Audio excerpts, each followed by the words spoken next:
Mlipuko wa moto mwituni unaweza kumlazimisha nyoka kukaa na panya kwenye shimo moja pasipo mwingine kumdhuru mwenzake. Msemo huu wa Kiafrika una maana kubwa sana katika uhalisia wa maisha, kwamba wakati mwingine unaweza kukaa na adui yako mahali pamoja pasipo kufikiria kupata madhara kutoka kwake, au adui kukaa pamoja na mtu anayemuwinda pasipo kufikiria kumdhuru.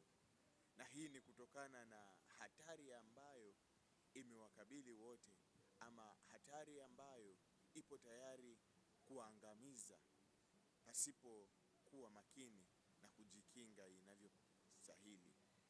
Hivyo basi, dunia ni mwalimu mzuri zaidi wa maisha yetu.